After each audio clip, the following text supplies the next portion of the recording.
Hello, everybody, to the 4th episode of the Future Check podcast. I'm your host, Jared Rosenthal, and today I've got with me Simran Katyal. So she is an intern at Represented Collective out of Houston, Texas, as well as the president of Wisconsin Waale. So Simran, thank you so much for coming on the show. We appreciate it. Thank you for having me. Yes. I'm so excited. How's your day going? What's going on? What's going on with you? I know last night we were at the KK. That was a fun time.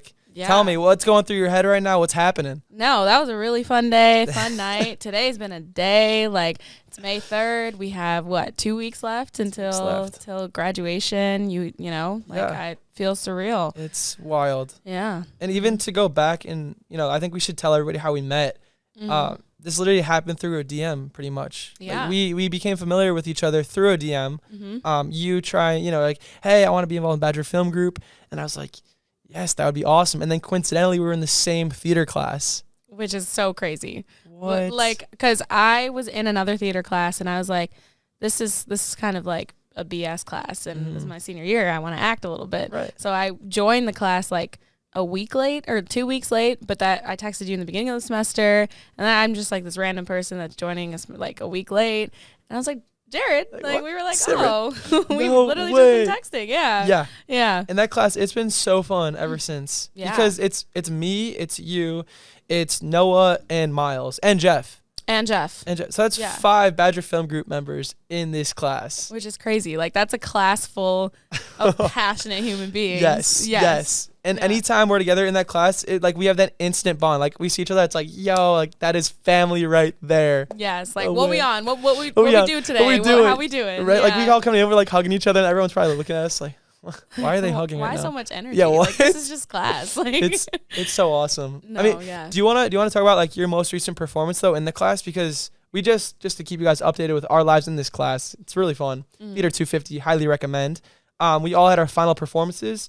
Simran's was incredible. I want you to explain to the audience what happened. Yeah, no, thank you. So I actually just had a showcase, and so we had. The project was due Monday, right? And I didn't really have my lines memorized, and I was struggling, and I was like, how am I going to do this? And I think I woke up at 9 a.m. that day, and I never really get up early, and so I didn't really have a lot of sleep. And then me and my scene partner, we memorized our lines. We did the thing, and then I get to the presentation, and I'm looking at my scene partner. I was in my head, I was like, are we really going to do this?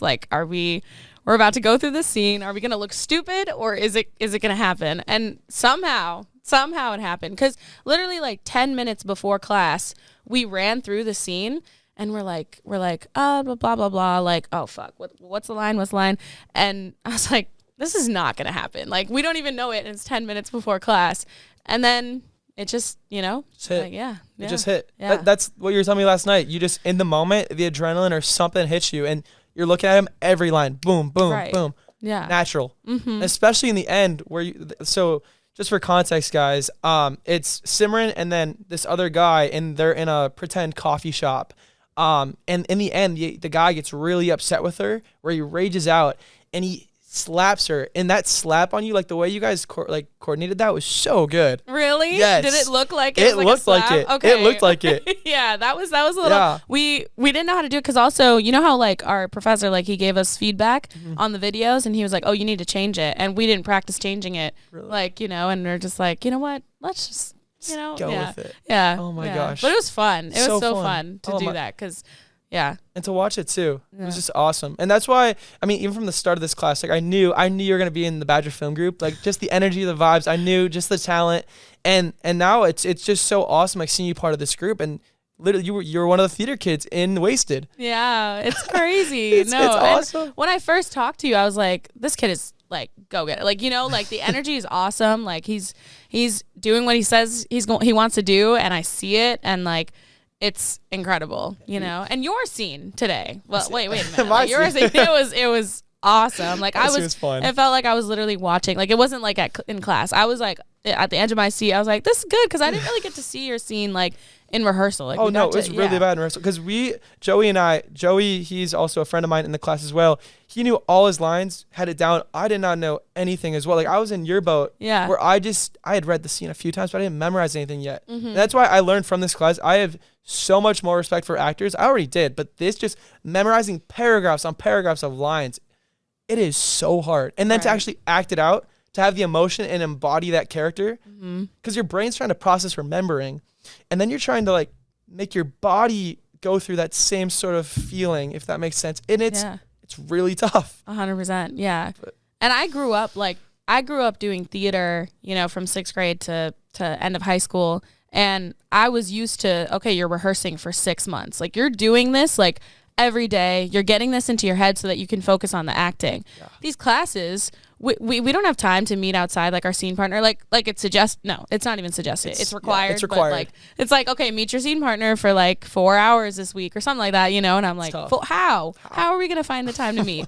And so I'm like, wow, like I'm so used to like you need to rehearse to like really pay attention to the acting. Right. And it's a lot. Like you have so to think much. Yeah. But with Badger Film Group, I mean, we didn't hold any rehearsals for stuff. We had obviously the auditions, but then after, how did you go about going through for your own character, I guess characterization, and then understanding the story and how you fit in? What was your process like for your character? Yeah, I think luckily somehow, I remember the first day, the chemistry of that theater squad, you know, it was such a click. Like, it's like I met most of them that day. Like I met, you know, everyone in the squad, and I was like, you can tell that the people in BFG like do their work. Like, you know, you can tell that people are serious and they do look at their character beforehand. Like they think about, okay, how would I do this in the scene? Okay, do I have any lines in the scene? No. Okay, what would I do if I'm not? Like, you can't just stand there when you don't have lines. Like, you have to be in the scene. You have to be where you're at. What place are you at? Are you cold? Are you know, all those things. And I could just tell that everyone was serious about it. And then so I also didn't feel nervous. Like, everyone was just such a good vibe, like good energy. So yeah. It just worked. Yeah. It just worked. And also what's so great about film too is that, especially when it comes to acting, even if you mess up, like, it doesn't matter, because we could do takes and takes and takes. Right. Not that any of you guys were like that. All of you guys are perfect. But if that was the case, we could do it again. Because I remember my grandpa, he's so used to just acting for theater. So when he came to do his scene, he's in the movie. Yeah. I don't know if you were there for that day. It was the administrator scene. Oh, no, I wasn't there. Okay, so for the administration scene in the movie, my grandpa actually plays a role. He's one of the administrators. And he, you know, he was having a little bit of trouble with his lines at the start. Yeah. And then he would stop himself. So he would say his stop and he would forget and be like, damn it, guys, I'm sorry. I'm like, Pops, just keep going. Right. Just keep going, because we can cut. It's okay. And so it took him a while to understand that. And it was really funny, but you know, he got it done. Yeah. And I'm not used to that. Like, I've only done theater. Like, this is my first film kind of thing. Actually, so I met David and Ben last semester. So I don't think I've actually like told you this, but the reason why, so I've always done theater. I've never been behind a camera. And so ComArts 467, I was in a class, Business of Acting, which tells you how to go about an acting career. You know, like, we have career resources here, how to build a resume.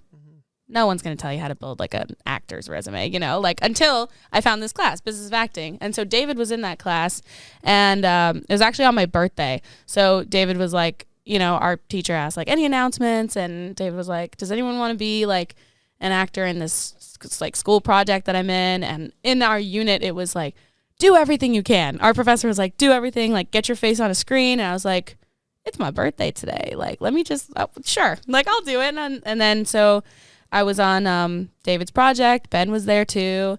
And then that kind of just like sparked something to be like, okay, I want to try the camera stuff. But yeah, I've always done theater. So I'm not used to like, you can do a bunch of takes. Like you can, you know, but it is a little bit crazy that what you do, like, that take is it, you know, like in theater, like you have a performance. Okay, next day you can do it a little differently. But that take is in the movie. It can easily be in the movie. And it's also really dependent on like the director too, because I don't know the most when it comes to theater directing. I know a little bit, but I think anyone who understands theater to some extent can realize that the one who runs the theater, like the performance, the play, they can't mid-show be like, oh, main character, no, run that back, take that back from the top again. Right. Ben, on the other hand, or Blake they could say, hey, pause, reset, do that again this way. Right. So you can on the fly just go, and make it exactly how you want.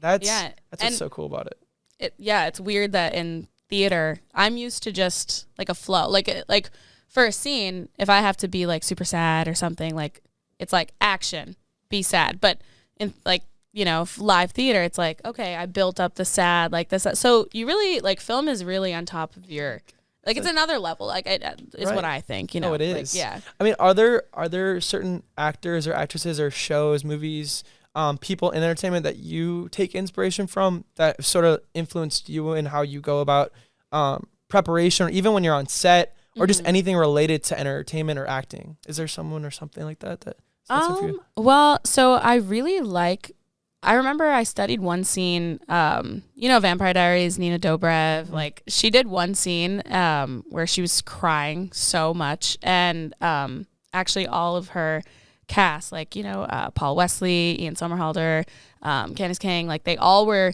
on set, and she, you know, she was doing, like, she had to build up that sadness, so it was I think it was one take, you know, like of her crying, and she was remembering like her grandfather who passed away or something, you know, and I watched that scene, I'm like, holy shit, like, you know, like, oh my God, like she really looks upset. And there's actually a point when Paul Wesley's looking at the directors, like, you know, like I don't think there's like that many mistakes in Vampire Diaries, I don't really know, but like you can see him, he's like looking at the directors like, wait, is she okay, you know, like, and so, you know, when I saw that for the first time in high school, I was like, that's a different like game, you know, like that's beast.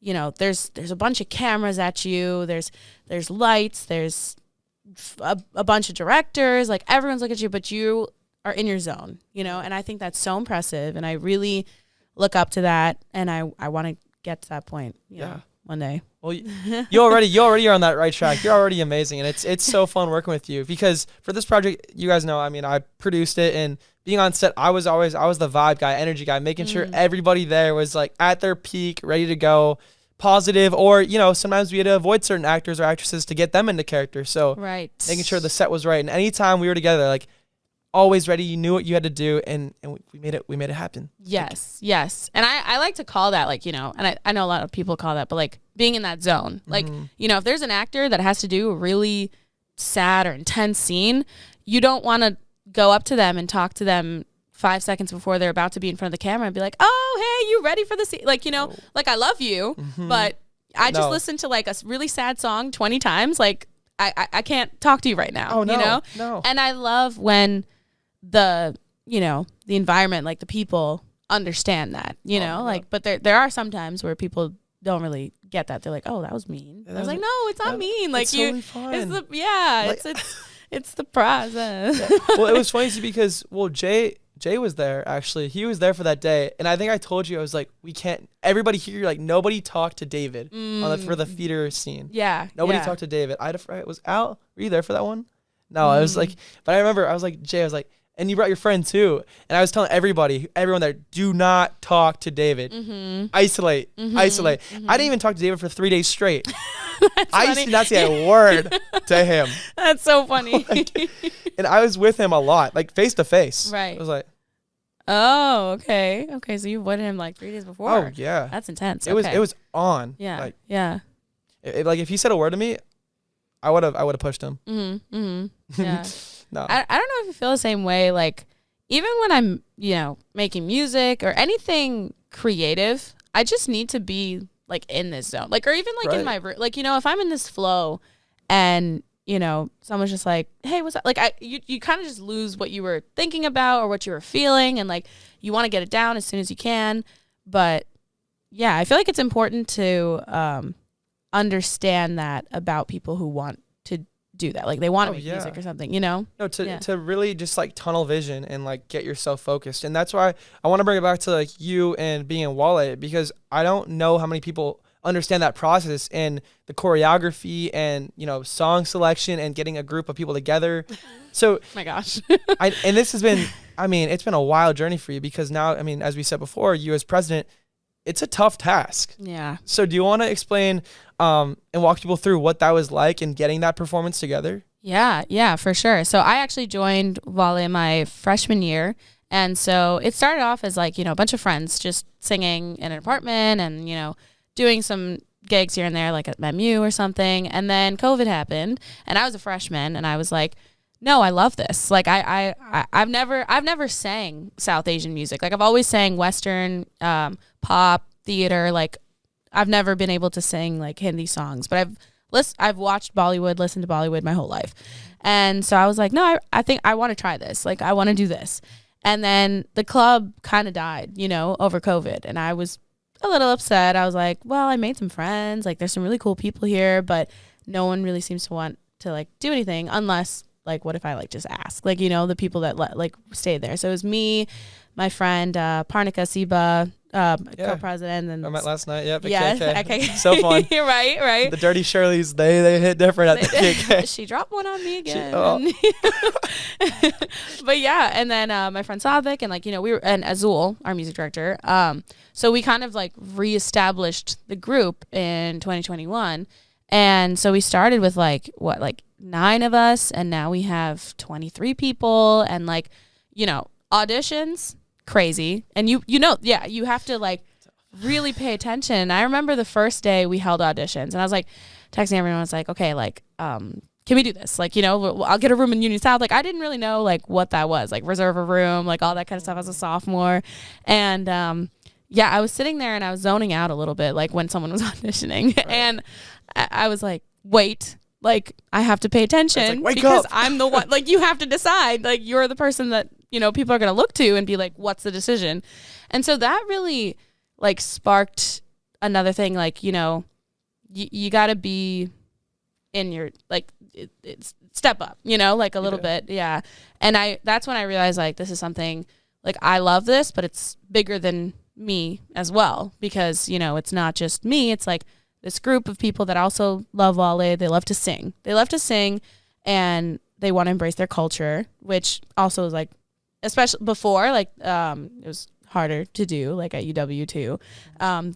There still isn't, like, you know, it's UW's only South Asian acapella group, but there's like a bunch of teams, dance teams and stuff. But you know, people wanted to sing, and I was like, okay, let's make this space for people. And so yeah, we did the auditions, and it was, I'm a very last minute. Obviously, I memorized my the lines. I'm very last minute, and it made me step up. Like, I can't be last minute and tell people like the night before, oh, we all need to do this. Give me some time. Like, so I learned a lot about, you know, being a little on top of my shit. Oh yeah, of course. Yeah. No, because when you're a leader and there are a lot of people counting on you to get them to where you need to be to fulfill your vision and to fulfill what they want out of the group or the experience, you need to put in the time and prepare, but also like being present too. It's just, it's about, even, you know, you could be having one of the worst days ever, but it's about, it's mental toughness. It's being able to do what you love, or being able to handle a task without other things impeding on it. Yes. You know, yes. So I can come to set and I can go through a ton of stuff, or I maybe I get in an argument with somebody and that's really weighing on me. But as a leader, it's about making sure that you put what's at hand first, and you know, kind of put the other stuff in the back so that you can really give it your all, right, and be that truest self, you know, that people need you to be. Yeah. And yeah, because you see, like on set, 23 days of shooting, there were some personal days where like things weren't great, and you know, there were some days where things were amazing, but it was more just about making sure that I was able to get into that zone. Yeah. And that's partially why I always wear the overalls and bucket hat, because it's for you. Yeah. It's for me, like that. It's like a jersey. Like, you know, when a team goes out to go play a basketball game, let's say the Warriors, you know, Steph Curry puts on his home jerseys away, whatever. Now he's Stephen Curry. When I put on my overalls, that's Adro. That's the artist in me ready to go. Yeah. Yeah. Because once I can establish that separation between Jared Rosenthal and Adro, that's where the power is, because I put on the overalls, like I said, and I'm Superman. Right. No, that's so real. So real. And I was just having a conversation about that the other day. Like, Waale, like, kept me, consistently, like, there were days where I didn't want to have practice. I'm like, ugh, I really don't have practice, but we have 3 left until a show, So if I can't go to practice, and my co-president couldn't go or something, like, it's like a ripple effect. Like, if you're not there, how do you expect other people to show up? Right. So you kind of just have to show up. You have to show up. And if you're not there, you have to make sure that the people that are there are set up for that success. Exactly. Because there were days where I wasn't on set. I probably missed like 2 or 3 days. Mm-hmm. I mean, one was for Arizona. One was for Indiana. And yeah, so I missed 2 days. Mm-hmm. But I made sure that the whole crew and cast were ready. Like, I would still be in the group me's with my emojis and everything, with the all caps. Those messages were great. They were. They're so fun to write. Yeah. It comes from the heart. So obviously not all of you are in this group me, but we have a Badger Film Group me, and anytime we are about to have a shoot or there's an important update, I always write in all caps the message of what is happening, followed by paragraphs worth of heart eye emojis and hearts and all that sort of stuff, because the love has to be constant. Right. Always. Yeah. So regardless of how far away I am, I could be in China for all you care, or anyone cares, but I'm still writing those emojis. I'm typing in all caps. The energy has to stay. And it spreads, you know. Like, I think one thing from being on set this time around, also, having a director that understands, the actors, the crew, like, everyone's role is so important. Like, I remember Ben, like, one time, like, there was like a scene and he just knows how to talk to the actor. Like, there could be a director like, okay, you got to do a sad scene today. Can you do it? Like, okay, like, be a little more sad. That okay? Like, but no, like, Ben would, like, okay, like, here we go. Like, really embody what he wants to see, and Blake would also, like, provide, like, a welcoming environment and, be like, okay, this is good. Like, you guys, like, kind of did that properly, which is awesome, because this is what, like, the second, third, thing. And yeah, like it's like like, the fact that it's student led, and it is really remarkable. I mean, just to see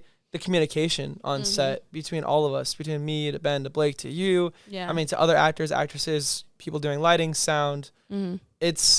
Everyone over time understood their roles. And going into the project, we had like 2 months where we discussed how everything was going to break down, right, and who was best at what. And yeah, we said, Blake, you're going to be mainly focused on the shots, like, because cinematically, I mean, you're the best. You know what you're doing. You've done this before. This is your bread and butter. Right. And then you have Ben, who, I mean, when he talks to someone, it's just, like, his energy and his ability to convey a message. Yeah, he's empathetic, and he conveys his points really well.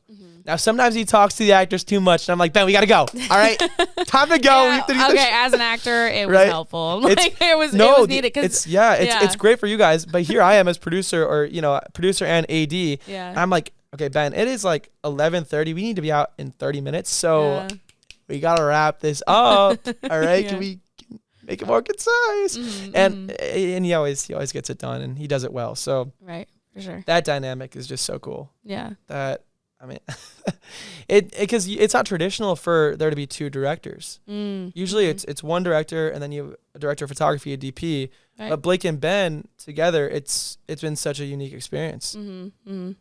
And it works. Yeah. It works. Yes. But even you were kind of crew too towards the end for the theater scene. Oh, you were doing Slate. Oh yeah, that was really fun. Do you want to tell people, like, what that experience is like being Slate? Because it's a very important role, and it's fun. It is.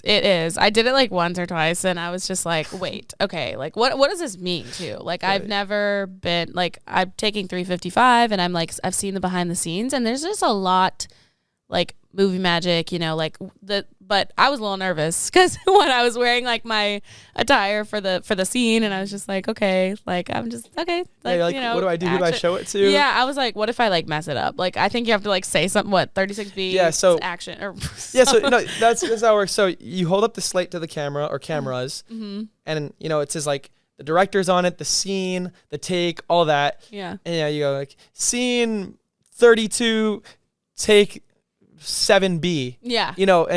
And the letter represents the, the different shot, and then 7, like the take, whatever. Yeah. And then scene 32, take 7B, and then right. Yeah.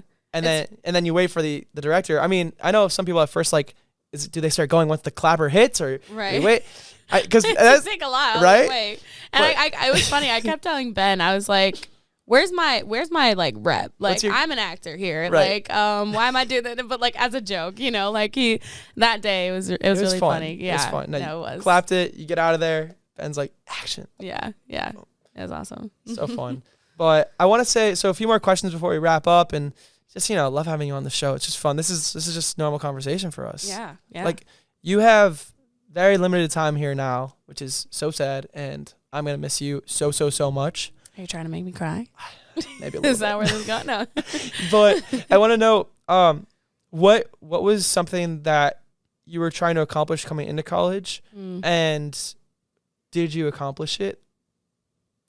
So I think I came into college not knowing how I was going to get to where I wanted to go. Like it definitely was a roller coaster. Like I thought, there was a lot of imposter syndrome. Like I was like, okay, I need to go into business, and arts is on the side. Like it's career, arts is always on the side. Like that's how my mindset has always been. And it wasn't until honestly, I feel like this year, but kind of last year, where I was able to be like, no, I can blend these two together. And so I think I didn't know coming into college that that's what I wanted to do, but deep down I did, So I think I'm there. That I am confident enough to be able to say like I want to pursue acting, Like I want to go into that field. Like I want to go into film. I want to edit and stuff. And I also definitely wanted to. I actually read my essay the other day, because someone asked me when you went into, what was your essay like? And I was like, I have not read this in 4 years. This is crazy. And a lot of the things that I said I wanted to do, like, I think I did it in some way. I said I wanted to ignite change and, continue what I did in high school. Like, I did theater and I danced, and I used to sing, and I did that, You're coming back to singing, though. Yeah, back. Yeah. Acapella. Acapella already, yeah. I never did acapella before, before college, and it's awesome, and so, I think my biggest thing, or North Star, or personal mission statement or something, is I want to be able to evoke empathy through art, in everyone's life around me. And I think, I'm blessed to have that skill from doing theater, doing music, and having that business side by studying consumer behavior. So I'm blessed to blend those two together and have that empathetic skill. And because I do think that the world kind of lacks a lot of empathy. Yeah, some empathy. There's some disconnect, and I want to bridge that. And so I think I did that, totally, and I'm going to continue, yeah. Heck yeah. I mean, it's so apparent too, even with your internship as well, because we were talking about, the animation stuff and the story that you're working on. Yeah. I mean, we could go, let's get into that too for a little bit. We have some time. Okay. Yeah. But yeah, I want to get into that too. So, I mean, tell me about that, because that really blends everything together as well. Yeah. No, that was crazy. I found that internship. So he requires you to get an internship to graduate, and it's my last minute things. I said. Love it. And it was January, and it was winter break, and I was like, I need an internship to graduate. So my friend, she was like, represent a collective. So the company, they represent women in BIPOC and STEM. And so during the time I was applying, the CEO, she created this Nikira's World. And so she has puzzles for younger children. So Represent a Collective is for adults. They do campaigns for women and BIPOC and STEM, with campaigns and stuff. So that's for adults. And she wanted something for younger kids. And so she wanted to hire someone to kind of help develop that animation series. And at the time I came on as marketing, and it just became now it's creative development. It's I work with illustrators to convey messages for kids to really appreciate STEM like in their everyday lives. And, you know, it's definitely been an internship where I've learned a lot of things. Like I've learned how to, you know, describe, I want this color, or, you know, simple things that you don't know how to tell someone else. Like I have a vision in my head. I was like, how do I tell an illustrator this? And so it was definitely a great, it still is. Like, I'm still here. Yeah. It's a great, you know, experience for me to be able to do that in a professional setting. Like, you know, it's always just like, okay, I want to do this. Let me like make a project. But, you know, being able to do that professionally is awesome. And, yeah, so, you know, I've been like creating skits and like songs, and it's been awesome. Yeah. That's amazing. Yeah. Wow. Wow. Well, this is the last thing we're going to discuss, and then end of the podcast, guys. Thank you for sticking with us. This has been amazing. I want the fans, I want the audience to know what is going on in the life of Simran post college. What maybe you don't have that figured out. Maybe you do have that figured out. What's going through your head? I know you want to end up in New York City. So tell us what's happening. Yes, that is a big question, right? The last 2 weeks. Right. So I don't think I even said this. So I am from Chicago, came to Madison. I do want to go to New York. And so right now, post-grad, at the end of May, I will be going to London to study theater abroad. And that'll be for 2 weeks. And so I'm hoping to find something new, you know, in London. I don't know what that'll be. We're going to be watching shows every day and studying the culture of London and what theater looks like over there. So I'm hoping to be in a state to know like what's next a little better. Because I do know I want to go to New York, but who knows like who I'll meet. So I definitely want to go. Like I'm going to London to network and learn more outside of this country, like what theater's like. So and just have fun. I mean, that's be awesome. Yeah, I'm really excited. Oh my gosh, have you been before, or this is first time? Never. Yeah. I've never been either. I've got some friends abroad right now, and they've said it's so cool. So like, yeah, at some point, maybe I'll visit. Honestly, I don't know what I have going on this. It's coming up. Yeah, end of this month. End of this month. Yeah, dang. Which is crazy. I have not thought about that at all. Oh my gosh. You know, well, no, like right now it's graduation. It's graduation. Like that small thing that's happening soon. Okay, yeah. And like the Wasted premiere, maybe like next Thursday with a Whiskey Jack's after party. Yeah. Now there's a lot up until, but which is awesome. One day at a time. Yeah. I believe in you. We believe in you, and just thank you for being on the show. Thank you for being part of Badger Film Group. Wish nothing but the best. You are awesome. You're awesome too, and I'm so happy to be here. Appreciate it. I love it. Gosh. Well, guys, thank you for tuning in to another episode of the Future Check podcast. This was episode 4. Simran Katyal, Jared Rosenthal, your host. Have a good night. Thank you.